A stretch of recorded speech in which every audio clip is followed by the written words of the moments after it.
నమస్కారం. Pen power news కి స్వాగతం. ముందుగా ముఖ్యాంశాలు.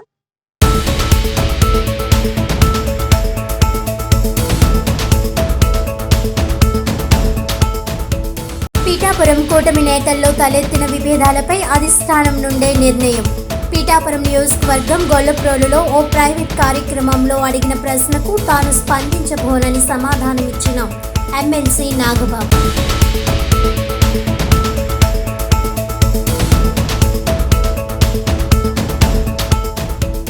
కాకినాడ కలెక్టరేట్లో జిల్లా మహిళా అభివృద్ధి శిశు సంక్షేమ శాఖ ఆధ్వర్యంలో ఘనంగా 8వ జిల్లా స్థాయి పోషణ పక్వాడా కార్యక్రమం.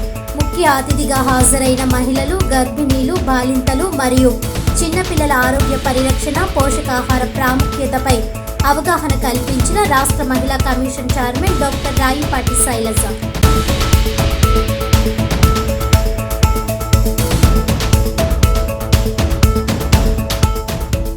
డ్రైవర్ వీధి సుబ్రహ్మణ్యం హత్య కేసులో ప్రధాన ముద్దాయిగా ఆరోపణలు ఎదుర్కొంటున్న వైసీపీ ఎమ్మెల్సీ అనంత ఉదయ్ భాస్కర్ ను జగన్ తన గెస్ట్ హౌస్ లో దాచిపెట్టినట్లు సమాచారం. అనంతబాబు ఎక్కడున్నాడో బయట పెట్టకుంటే జగన్ గెస్ట్ హౌస్ ముట్టడిస్తామని హెచ్చరించిన టీడీపీ దళిత నాయకుడు మహాసేన రాజేష్.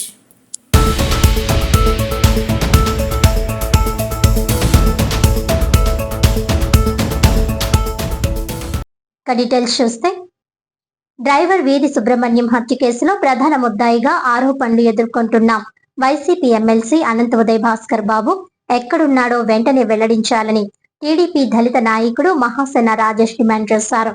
అనంతబాబును వైసీపీ అధినేత మాజీ ముఖ్యమంత్రి వైఎస్ జగన్మోహన్ రెడ్డి తన గెస్ట్ హౌస్ లో దాచిపెట్టినట్లు తమకు సమాచారం ఉందని, 24 గంటల్లో అప్పగించకపోతే జగన్ గెస్ట్ హౌస్ ముట్టడిస్తామని హెచ్చరించారు. గురువారం కాకినాడలో నిర్వహించిన విలేకరుల సమావేశంలో ఆయన మాట్లాడుతూ హత్య కేసులో ముద్దాయిని రక్షించడం చాలా తీవ్రమైన విషయమని విమర్శించారు. నేరానికి పాల్పడిన వ్యక్తిని కాపాడడం ద్వారా దళిత సమాజానికి తీవ్ర అన్యాయం జరుగుతోందని ఆవేదన వ్యక్తం చేశారు. వెంటనే అనంతబాబును పోలీసులకు అప్పగించాలని అన్నారు. అలాగే 24 గంటల లోపల అనంతబాబును పోలీసులకు అప్పగించకపోతే రాష్ట్ర వ్యాప్తంగా సుమారు 1,00,000 మంది దళితులతో కలిసి జగన్ గెస్ట్ హౌస్ ను ముట్టడిస్తామని ఘాటుగా హెచ్చరించారు. ఈ చర్యలకు పూర్తిగా వైసీపీ బాధ్యత వహించాల్సి ఉంటుందని పేర్కొన్నారు. గతంలో కూడా దళితులపై దాడులు చేసిన వారికి రాజకీయ ప్రోత్సాహం లభించిందని ఆరోపించారు. ఇటువంటి ఘటనలు పునరావృతం కాకుండా కఠిన చర్యలు తీసుకోవాలని, న్యాయం జరగాలని డిమాండ్ చేశారు. ఈ సమావేశంలో టీడీపీ నాయకులు అంబటి చిన్న, పలివెల రవి, అనంతకుమార్, పోలేపల్లి జగన్, కొల్లభక్తులప్పారావు, బంగారు సత్తిబాబు తదితరులు పాల్గొన్నారు. మీరు చూస్తూనే ఉంటారు, ఈ రాష్ట్రంలో ఒక దళితుడిని చంపి డోర్ డెలివరీ చేసిన వైఎస్ఆర్సీపీ ఎమ్మెల్సీ అనంతబాబు రీసెంట్గా ఆ కేసులో సాక్షుల్ని ప్రలోభపెట్టి బెదిరించి, మీరు నాకు అనుకూలంగా సాక్ష్యం చెప్పకపోతే మిమ్మల్ని చంపుతామని చెప్పి ఆ కేసు నుంచి, చంపిన కేసు నుంచి బయటపడడానికి ఆయన ప్రయత్నం చేస్తే ఆ సాక్షులు వెళ్ళి వేళ పోలీసులను ఆశ్రయించారు. ఎఫ్ఐఆర్ నమోదైంది. నమోదైన కేసు మీద ఆయన అరెస్ట్ చేయడానికి వెళ్తే అనంతబాబు గారు పరారీలో ఉన్నారు. పరారీలో ఉన్న అనంతబాబు గారి కోసం పోలీసు వారు ఎదుగుతున్నారట. అయితే మాకు అందిన విశ్వసనీయ సమాచారం, మా దళిత కాలనీల్లో అలాగే దళిత వాట్సాప్ గ్రూపుల్లో ఒక వార్త హల్చల్ చేస్తుంది. ఈ రోజున అనంతబాబుని మీరు పట్టుకోలేరు, ఎందుకంటే అనంతబాబు మా జగనన్న ఇంట్లోనే ఉన్నాడు అని వైసీపీ కార్యకర్తలు దళితుల్ని రెచ్చగొడుతూ పెట్టిన ఒక మెసేజ్ ఒకటి హల్చల్ చేస్తుంది.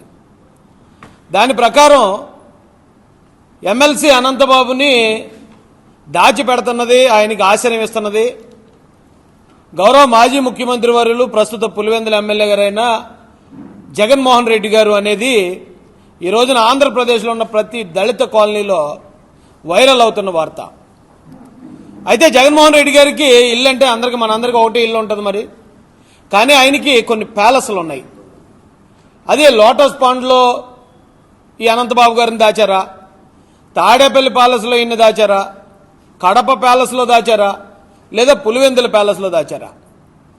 దయచేసి జగన్మోహన్ రెడ్డి గారికి మేమిచ్చే రిక్వెస్ట్ లాంటి హెచ్చరిక ఏంటంటే, మర్యాదగా ఒక 2 రోజుల్లో నేరం చేసిన వ్యక్తిని, అనంతబాబు అనే ఆయన్ని చట్టానికి అప్పగించండి. మీరు ఆయన కనుక చట్టానికి అప్పగించకపోతే మేము 2 రోజుల కన్నా ఎక్కువ సహించలేం. ఖచ్చితంగా మంగళగిరిలో ఉన్న వైసీపీ కేంద్ర పార్టీ కార్యాలయాన్ని రాష్ట్ర వ్యాప్తంగా ఉన్న దళితులందరూ ముట్టడిస్తాం.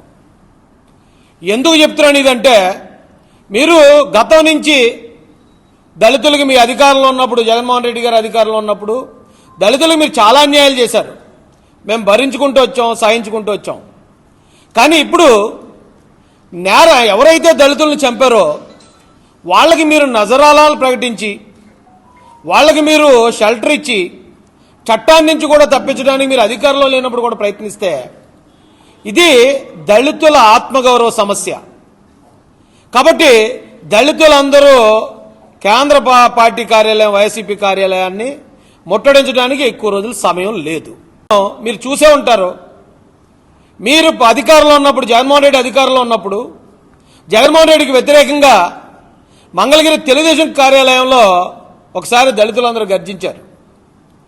దానికి 2 3 ఈ రోజున, ఆ రోజు ఆత్మీయ సమ్మేళనమే, కానీ ఈరోజు వైఎస్ఆర్సీపీ కేంద్ర కార్యాలయం దళితుల గర్జనని చూడబోతుంది.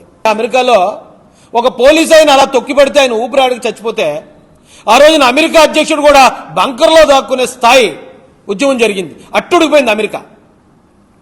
అలాంటిది ఈ రాష్ట్రంలో అలాంటి జార్జ్ ఫ్లైల్ని ఎంతమందిని తయారు చేశారు జగన్ గారు? మీరు ఒక డాక్టర్ సుధాకర్ గారు, ఓ చీరాల కిరణ్ కుమార్, ఒక అచ్చెన్న, ఒక ఈ సుబ్రహ్మణ్యం, అక్కడేమో పోలీస్ స్టేషన్లో పెట్టి శిరోమండనం చేసి ఎంతమందిని మీరు ఇబ్బంది పెట్టి ఏం పాపం చేశామేమో అడుగుతున్నాను.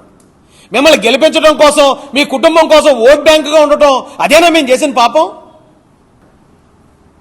ఏం పాపం చేశాం మేము? ఇప్పటి వరకు జగన్మోహన్ రెడ్డి గారు మీకు, మీ నాన్నగారికి మీ ప్రత్యర్థుల్ని నరికే కత్తుల్లా పనిచేశాం మేము. కానీ మీ చేతిలో ఉన్న కత్తి మీకే తిరగబడితే అది ఎలా ఉంటుందో 2 రోజుల్లో చూపిస్తాం.